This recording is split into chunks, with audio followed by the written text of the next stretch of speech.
Apply this principle of constraint analysis to your work hour by hour and day by day. Keep asking, what is the constraint that determines how fast and how well I complete this task? Whatever it is, go to work immediately in that area. This is your top priority, and alleviating this constraint will help you to accomplish your most important task faster than anything else you could do. For example, if you want to get to work on time, you could say that the constraint is the amount of traffic that will be on the roads between your home and your work. But perhaps the traffic is always the same. Then your constraint would be how early you leave home for work to allow for the traffic. Or perhaps your constraint is the hour at which you arise in the morning so that you can get fully prepared and leave the house on time. When you examine each of your goals, small or large, short-term or long-term, and identify the constraint, choke point, or limiting factor that determines how fast you achieve that goal, you'll see clearly the specific actions you will have to take to achieve your goal on schedule. Once you've identified your limiting factor, you then concentrate all of your energies on alleviating that specific bottleneck. You focus your intelligence and creativity on finding ways to remove this constraint so that you can accomplish your goal far faster. When you've done this, you will find that another constraint exists immediately behind the first. A key part of personal effectiveness is for you to engage in an ongoing process of constraint analysis. Keep asking yourself, what sets the speed at which I accomplish this specific goal or complete this task? Look inside yourself or your company. The 80-20 rule applies to constraint analysis in a special way. It seems that 80% of the limiting factors that determine your success at home or at work are contained within yourself.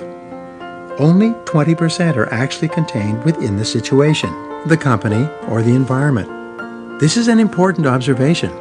The average person always looks for the reason for her problems outside of herself.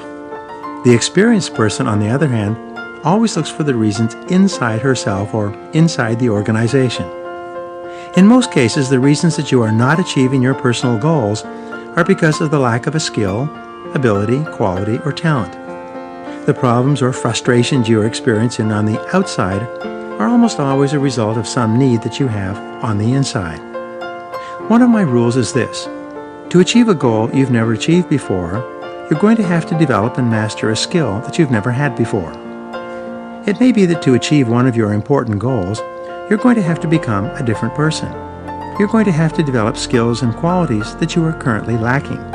You're going to have to become a different person if you want to get different results. Always take a few minutes to stand back from your situation and analyze it objectively, as though you were a consultant who had been called in from the outside. Then ask, what is it in me or in my company that is holding me back? When I do sales consulting for organizations, I help them think through this process from beginning to end. First, we set a hypothetical goal of doubling their sales.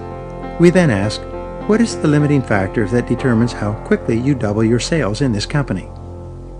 The first and most common answer is the number of sales we make. If this answer is true, we set a tentative goal to double the number of sales. We then ask, what is the constraint or limiting factor that determines the number of sales that you make? The answers to this question can lead in several different directions and suggest different solutions. For example, the answer may be, we are not making enough sales. If this is the correct answer or constraint, then the solution is to find a way to increase the number of sales. Perhaps the answer is, our salespeople are not selling enough to each of our prospects. If this were the answer, then the skills and abilities of the sales force need to be upgraded through training and development. Perhaps the reason we are not selling enough is because our prospects are buying too much of our product from our competitors.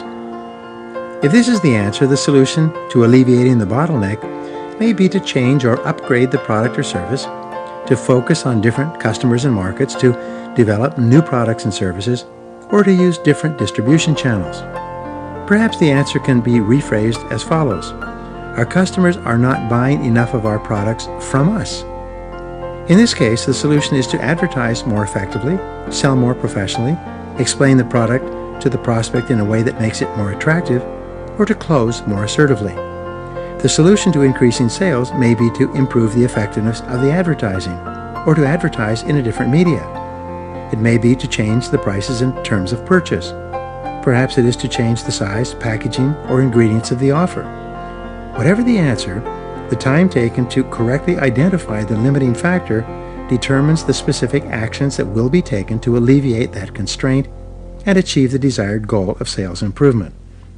The point is this: the more thoughtfully you engage in constraint analysis, the more likely it becomes that you will select the right area of focus to alleviate the choke point and achieve the goal.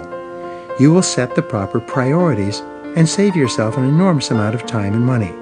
Remember, the very worst use of time is to do something extremely well that need not be done at all.